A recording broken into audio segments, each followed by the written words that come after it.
Hello friends, आज हम बात करेंगे महाभारत के सबसे popular serial B R Chopra द्वारा निर्मित महाभारत के बारे में।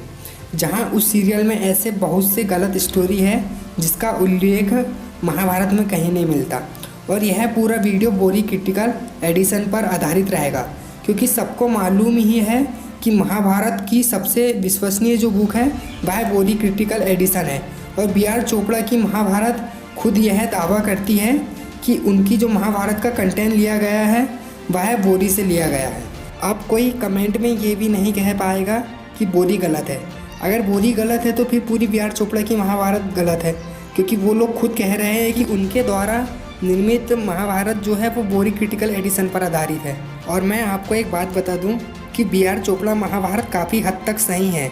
जैसे कि उसमें बताया गया है कि कर्ण की पितामह द्रोण आदि से बहस होती रहती थी, और उसमें भी ये सही दिखाया गया है कि कर्ण ने हमेशा दुर्योधन का साथ दिया है, हमेशा उसे टोकने की जगह, जैसे कि द्रौपदी वस्त्रहरण की बात कर लो आप, या फिर अभिमन्यु वध की, या फिर विराट राज्य पर आक्रमण करने की सलाह दुर्योधन को देना, या फिर पशु आदि संबंधित कार्य का बहाना बनाकर पांडवों को चिढ़ाने के लिए वहाँ जाना, सब बी आर चोपड़ा की महाभारत में सही दिखाया गया है। दूसरे सीरियल के कंपैरिजन में देखा जाए तो बी आर चोपड़ा की महाभारत सबसे सही है। चलो तो अब हम वीडियो शुरू करते हैं। सबसे पहले हम बात करेंगे संभव पर्व सेक्शन 8 के 122वें चैप्टर के बारे में, जहां ये लिखा है कि कर्ण द्रोणाचार्य से शिक्षा लेते थे, जो कि पार्थ से घृणा करता था और उनसे हमेशा कॉम्पीट करता था, और दुर्योधन के सहयोग से हमेशा पांडवों को नीचा दिखाता था। बोरी में यह लिखा है, लेकिन बी आर चोपड़ा की महाभारत में यह दिखाया गया है कि कर्ण को गुरु द्रोणाचार्य इसलिए मना कर देते हैं क्योंकि कर्ण सूतपुत्र होते हैं। यह बिल्कुल गलत है, ऐसा कुछ नहीं हुआ था। कर्ण जबकि द्रोण के ही शिष्य थे, लेकिन गुरु द्रोण ने उनको ब्रह्मशीर की शिक्षा देने से मना कर दिए थे, इसलिए वह गुरुकुल छोड़ के चले गए। वह सिर्फ अर्जुन को ब्रह्मशीर की शिक्षा देना चाहते थे और अश्वत्थामा को पुत्र मोहवश दे दिए।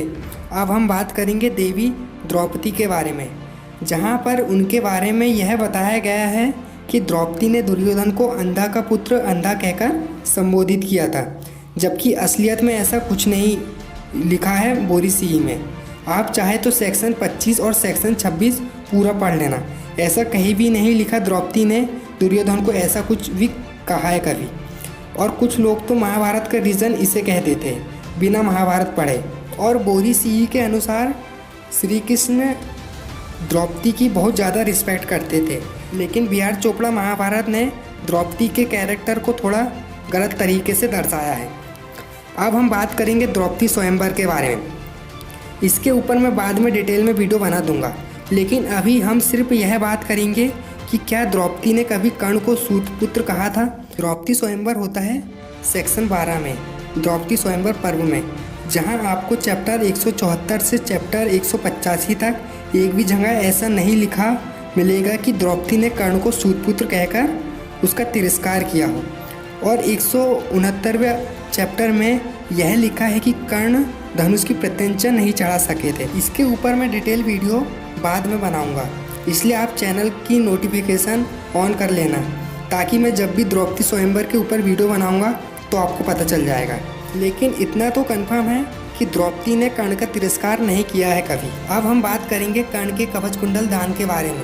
बहुत से लोगों को यह लगता होगा कि कर्ण ने कवच कुंडल विराट युद्ध के बाद दान दिए, और अर्जुन ने कवच कुंडल के साथ ही कर्ण को विराट युद्ध में हरा दिया था। लेकिन कर्ण ने अपने कवच कुंडल विराट युद्ध से पहले ही दान दिए थे। लेकिन हम कवच कुंडल दान देते समय की ही बात करें तो बी आर चोपड़ा की महाभारत में बताया गया है कि कर्ण इंद्रदेव से वासवी शक्ति नहीं मांगते, इंद्रदेव जबरन ही कर्ण को वासवी शक्ति दे देते हैं। लेकिन बोरी में आप पढ़ना चैप्टर 591 में, कर्ण कहते हैं कि कवच कुंडल मैं तभी दूंगा जब आप मुझे वासवी शक्ति दोगे। अब हम बात करेंगे घटोत्कच के बारे में, जहां बी आर चोपड़ा महाभारत में ये दिखाया गया है कि घटोत्कच ने सिर्फ एक दिन युद्ध किया, लेकिन घटोत्कच ने युद्ध के शुरू दिन से ही युद्ध कर रहे हैं। बस फर्क ये था कि कौरवों ने जोश में आकर युद्ध के 14वें दिन की रात को ही पांडवों पर हमला कर दिया। और रात को तो मालूम ही है कि राक्षसों की शक्ति चौगुनी हो जाती है। सीधे सीधे कहा जाए तो वो उन लोगों के लिए अजय हो जाते हैं जो मायावी युद्ध करना नहीं जानते। अगर कर्ण के पास वास्तविक शक्ति नहीं होती तो युद्ध उसी दिन खत्म हो जाता। अब हम बात करेंगे कर्ण अर्जुन के 14वें दिन हुए युद्ध के बारे में। इस युद्ध का वर्णन हमें कर्ण पर्व के अध्याय 21 में मिलता है।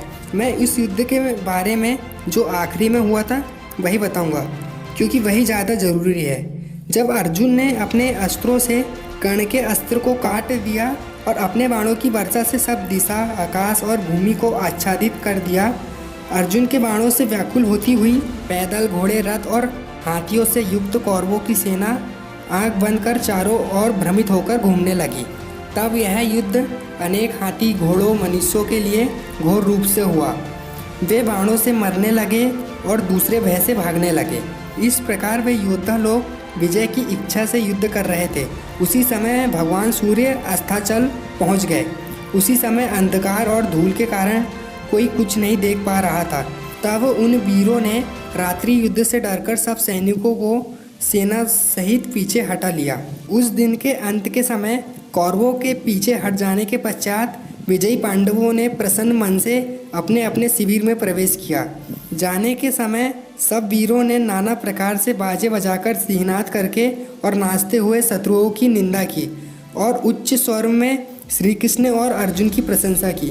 तो यहाँ पर आप इस प्रकार युद्ध हुआ था, जहाँ कौरव सेना अर्जुन से डरकर पीछे हट गई थी, क्योंकि अर्जुन रात्रि में भी युद्ध कर सकते थे और यह बात कौरवों को पता थी और इसीलिए रात्रि युद्ध से भय के कारण कौरव सेना पीछे हट गई।